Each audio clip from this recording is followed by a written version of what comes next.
Production ಹೌಸಿಂದ project RR ಅಂತ ಮುಂಚೆ title ಇಟ್ಟಿದ್ವಿ. But ಇವಾಗ ಕ್ಲಾಸ್ ಆಫ್ ಮೈಸೂರು ಅಂತ ಟೈಟ್ಲ್ ಬಿಡುಗಡೆ ಮಾಡಿದ್ವಿ. ಇದರಲ್ಲಿ ರಂಗಣ್ಣ ರಘು ಸರ್, ತಬಲಾ ರಾಣಿ ಸರ್, ತಾರಮ್ಮ, ದತ್ತಣ್ಣ, ಬಿರಾದರ್ ಸರ್ ಮತ್ತು ಶರತ್ ಸರ್ ಇದ್ದಾರೆ.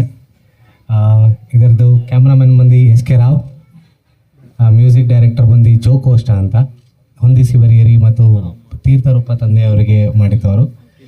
ಆರ್ಟ್ ಬಂದು ಉಲ್ಲಾಸ್ ಹೈದೂರ್, ಪ್ರೊಡಕ್ಷನ್ ಮ್ಯಾನೇಜರ್ ಬಂದು ಮಂಜು ಮಂಡ್ಯ.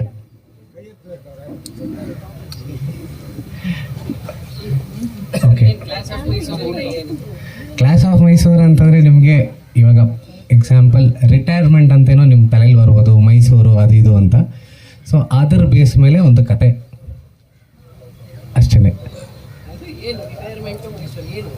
ಅದೇ ಸರ್, ಕಂಟೆಂಟು ಸಿನಿಮಾ ಆದಮೇಲೆ ಗೊತ್ತಾಗುತ್ತೆ. ಅಲ್ಲಿವರೆಗೂ ಸೀಕ್ರೆಟಿವ್ ಆಗಿ ಇಟ್ಟಿದ್ದೀವಿ, ಸರಿನಾ? ಇವಾಗ ನೀವು ಯಾರು ಕೇಳಿದೇರು ನಾನೇ ಹೇಳ್ತಾ ಇದ್ದೀನಿ. ಇಲ್ಲಿ ಏನಕ್ಕೆ ಆನೆಗಳನ್ನ ಇಟ್ಟಿದ್ದೀವಿ, ಚಾಮುಂಡಿ ತಾಯಿನ ಇಲ್ಲಿ 5 ಜನ ಮಾವತಂದಿರಿದ್ದಾರೆ. ಸೊ ಆನೆಗಳನ್ನ ಇಲ್ಲಿ 5 ಜನ ಘಟಾನುಘಟಿಗಳು ಆ್ಯಕ್ಟರ್ಸ್ ಯಾರ್ಯಾರು ಇದ್ದಾರೆ ಅವ್ರು 5 ಜನ, ಸರಿನಾ? ದತ್ತಣ್ಣ, ಬಿರಾದರ್ ಸರ್, ರಂಗಣ್ಣ ರಘು ಸರ್, ತಬಲಾ ನಾನಿ ಸರ್, ಶರತ್ ಸರ್ ಆನೆಗಳನ್ನ ಡಿಪಿಕ್ಟ್ ಮಾಡ್ತಾರೆ, ಸರಿನಾ? ಕೆಳಗಡೆ ಮಾವತಂದಿರೋರು ಇವ್ರುಗಳಿಗೆ ಸಾರಥಿ ಥರ ಇರ್ತಾರೆ. ಅದರಲ್ಲೊಬ್ಬರು ವಿಜೇಂದ್ರ ಅಂತ ಇದ್ದಾರೆ ಹಿಂದಗಡೆ, ಅವರೊಬ್ಬರು ಜಗಪ್ಪ ಮತ್ತು ಮಾಂತೇಶ್ ಅವರು ಇರ್ತಾರೆ. ಇನ್ನಿಬ್ಬರು ಕಾಮಿಡಿ ಕಲಾವಿದರಲ್ಲಿ ಶಿವು ಮತ್ತು ಚಿಲ್ಲರ್ ಮಂಜಾ ಅವರು ಇರ್ತಾರೆ. ಆಮೇಲೆ ಇಲ್ಲಿ ಚಾಮುಂಡಿ ತಾಯಿ ಯಾರು ನೋಡ್ತಾ ಇದ್ದೀರಾ, ತಾಯಿ ಸ್ಥಾನದಲ್ಲಿರೋ ತಾರಮ್ಮ ಅವ್ರದ್ದು character.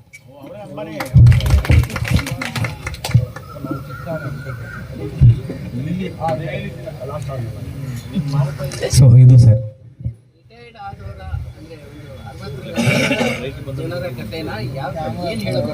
Sir complete family drama. ನೀವು ಹಿಂದಗಡೆ ಪೋಸ್ಟರ್ ನೋಡ್ತಾ ಇದ್ರೆ ಏನೋ ಕಾಣಿಸುತ್ತೆ, ಓಕೆ?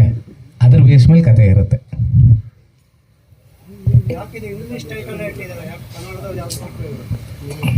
ಸರ್ ಇವಾಗ ಇನ್ನೊಂದು 15 ದಿವಸಕ್ಕೂ ಸಿನಿಮಾಗಳು ರಿಲೀಸ್ ಆಗ್ತಾ ಇದೆ, ಸರಿನಾ?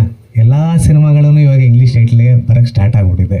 ಸೊ ಕ್ಲಾಸ್ ಆಫ್ ಮೈಸೂರು ಅಂತ ಬರುತ್ತೆ.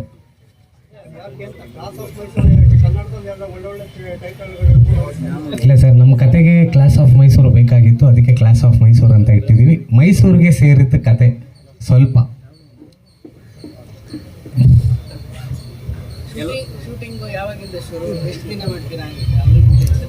ಸರ್ ಫೆಬ್ರವರಿ 2 ಶೂಟ್ ಹೋಗ್ತೀವಿ, 2 ಶೆಡ್ಯೂಲಲ್ಲಿ ಮುಗಿಸ್ತೀವಿ.